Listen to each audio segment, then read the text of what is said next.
Bienvenue à tous ceux qui nous rejoignent sur le plateau de Génération 3. Vous, comme moi, nous sommes fascinés par les étoiles. L'homme l'a d'ailleurs toujours été. On sait que les premiers relevés de catalogues d'étoiles connus remontent peut-être à un siècle avant Jésus-Christ. Aujourd'hui, on en dénombre combien? Nous verrons cela tout à l'heure avec Jean-Pierre Luminet. Peut-être 200 milliards. On sait qu'elles naissent, on sait que d'autres meurent. Et on sait même qu'il y aurait des astres morts, ces fameux trous noirs qui sont même devenus de véritables héros de science-fiction. Jean-Pierre Luminet, rebonjour, merci d'être venu, mais aujourd'hui, je veux dire, c'était évident que vous seriez parmi nous, puisque vous êtes le grand spécialiste des trous noirs. On verra tout à l'heure, d'ailleurs, que vous avez écrit un livre à ce sujet. Alors, je rappelle, pour ceux qui n'auraient pas été là hier avec nous, et ce qui n'est pas bien, que vous travaillez à l'Observatoire de Meudon, que vous êtes astrophysicien. Oui. Tout est dit, pratiquement. Tout est dit, oui.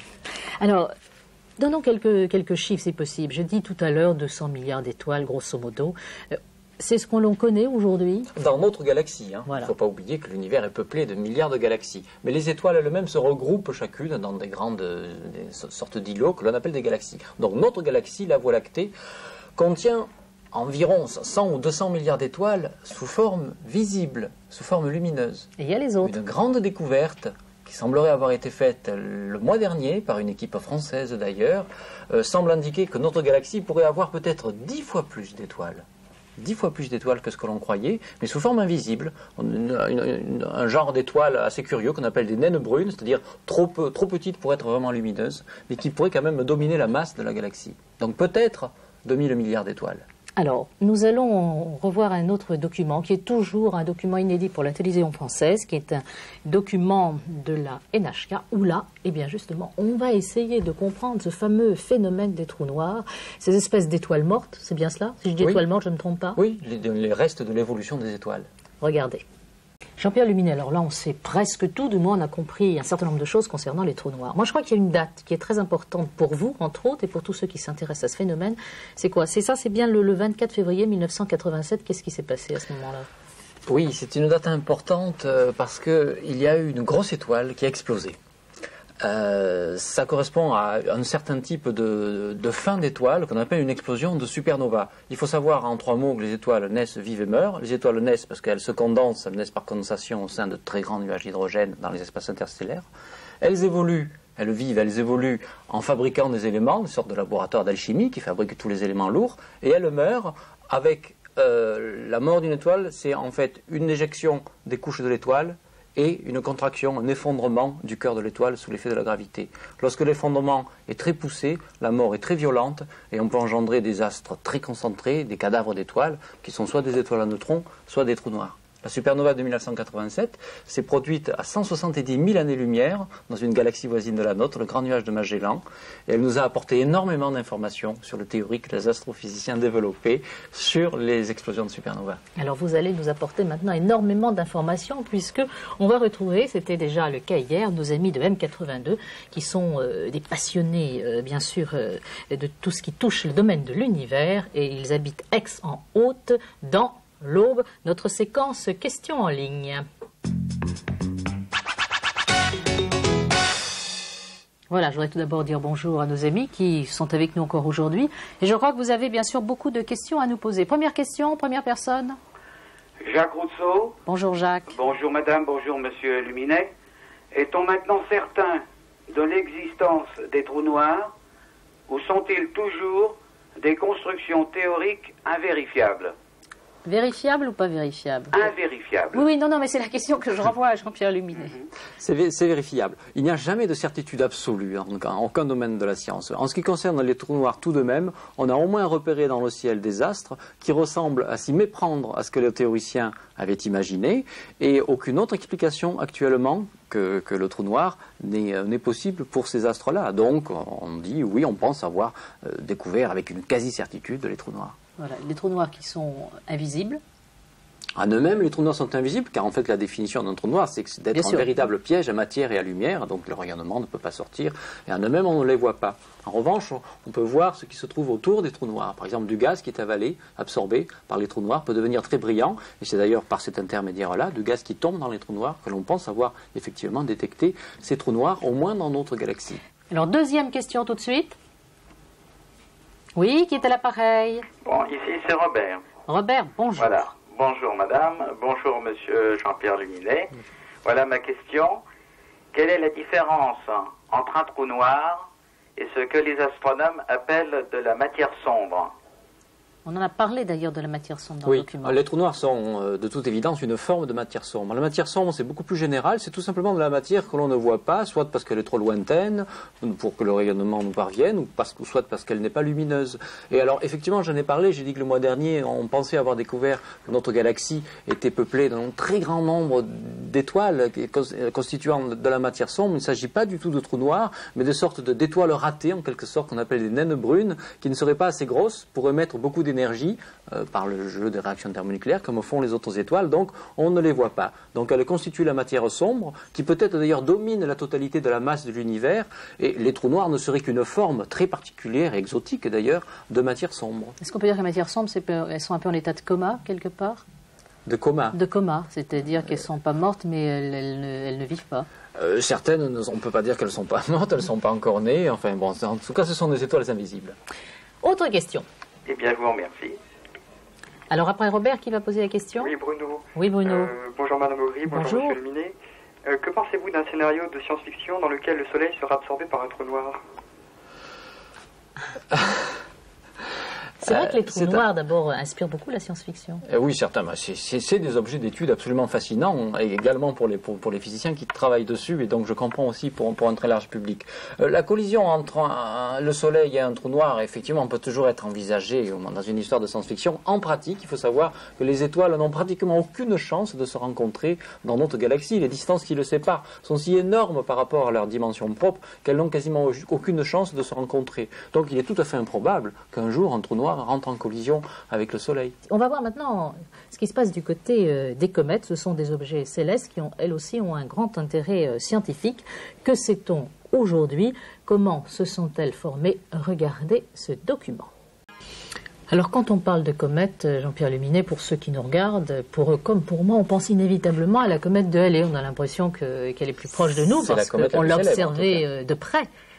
Je veux dire, l'observation satellite a été très très importante. Extrêmement importante. C'est la première fois qu'on a pu explorer réellement les parages très très proches d'une comète en envoyant des vaisseaux spatiaux dessus. Toute une armada de fusées qui ont exploré les abords de la comète et qui ont pu vérifier que, donc, en fait, une comète, c'est réellement ce que les astrophysiciens pensaient, un gros bloc de rocher d'environ 10 ou 15 km de diamètre, mais amalgamé de glace et de poussière. Et lorsque le rocher, qui suit une orbite très excentrique, c'est-à-dire très allongée, ce rocher vient des confins du système solaire et plonge en direction du Soleil. Et en passant près du Soleil, la glace commence à s'évaporer et des jets gazeux se mettent à jaillir de la comète. C'est ce qui donne cet aspect superbe avec la longue chevelure des comètes qui rend les comètes si brillantes. Et alors donc les sondes spatiales qui ont été lancées à l'occasion du passage de la comète de Halley en 1986 ont bien vérifié que le noyau de la comète de Halley c'était un bloc de rocher. Voilà, vérification faite. Alors, petite vérification du côté de nos amis de M82 qui ont beaucoup de questions à nous poser. Dernière séquence de questions en ligne. Alors, sur les comètes, je pense que vous avez beaucoup de questions. Qui va prendre la parole en premier? C'est Denise. Denise. Que devient la matière perdue par une comète à son passage près du Soleil? Et peut-elle retomber sur le noyau de la comète? Denise, vous vous intéressez de près aux comètes, vous? Oui, oui. Oui, donc sur son passage, effectivement, la comète perd constamment de la matière, des particules, de la poussière, etc., qui laissent une sorte de sillage le long de son orbite dans le système solaire. Et ce sillage, on le voit régulièrement lorsque, par exemple, la Terre, au cours de son orbite annuelle, traverse l'une de ses traînées l'une de ses queues d'anciennes comètes. Eh bien, on a ce qu'on appelle les pluies d'étoiles filantes, qui sont en fait des microparticules qui appartenaient aux comètes déjà passées, qui s'enflamment au contact de l'atmosphère terrestre. Voilà, il y en a eu cet été, entre autres. Il y en a eu, bien entendu, cet été. Autre question? Après Denise, qui prend la parole? Ici Robert. Robert. Bonjour madame. Bonjour. Bonjour monsieur Luminet. Bonjour. Alors, est-il possible que les comètes aient apporté l'eau des océans et même ensemencer cette eau en molécules organiques à l'origine de la vie sur la Terre. Je voudrais savoir, parce que vous avez l'air d'être très, très savant, quasiment autant que Jean-Pierre Lumineux. Je veux dire, vous êtes, de formation, qu'est-ce que vous faisiez, vous êtes astrophysicien, ou alors c'est la passion qui vous a amené à se poser toutes ces questions? Pas du tout, on a un très bon président de notre association qui nous renseigne pas mal et on est amené à poser des questions peut-être un petit peu au-dessus de l'ordinaire. Ah mais non, mais elles sont intéressantes. Mais oui.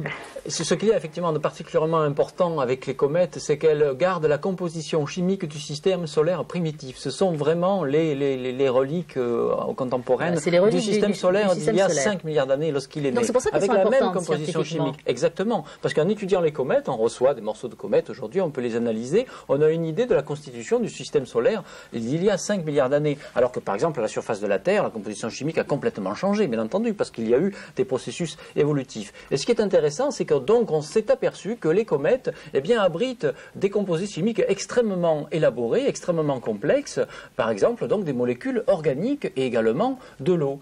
D'où l'idée que peut-être en fait la Terre ait été ensemencée dans un passé très lointain en ces éléments très particuliers qui sont en quelque sorte les briques de la matière complexe et peut-être même de la matière vivante par des comètes. Tout ce qui est compliqué devient clair avec vous. Ça, c'est extraordinaire. Autre question. Autre question? Est-ce qu'il y en a encore une ou deux à nous poser? Gisèle. Bonjour Marie-Laure, bonjour Monsieur Luminet. N'avez-vous pas l'impression qu'en recherchant le sensationnel à tout prix, on a trop tendance à présenter les comètes comme des objets qui pourraient détruire la Terre? Alors, est-ce qu'on a tendance, et vous, même les astrophysiciens, à mettre l'accent sur le sensationnel? Oh, nous non. Ah, bien entendu, la grande presse, oui.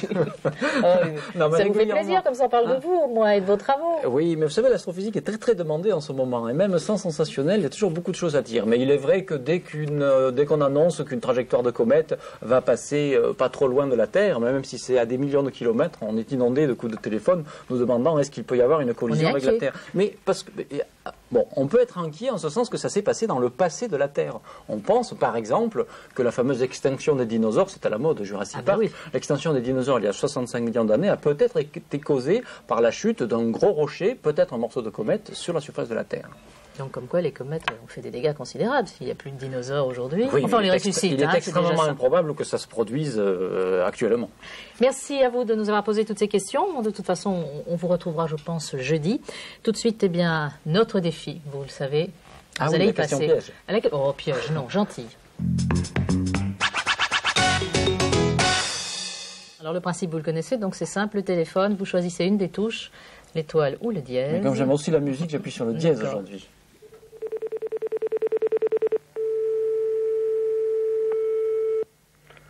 D'où vous vient votre vocation d'astrophysicien? C'est la question la plus difficile que l'on m'ait jamais posée. Peut-être de mon intérêt pour l'observation de la nature. Vous savez, j'ai passé mon enfance à la campagne, dans le midi de la France. Le ciel est superbe. Oui, je pense. C'est bien que ça s'entende. Oui, merci. Le ciel est absolument superbe. Et c'est toujours un spectacle absolument prodigieux que de voir la Voie lactée. Et mon intérêt pour l'astronomie est venu en partie de ce contact avec la nature.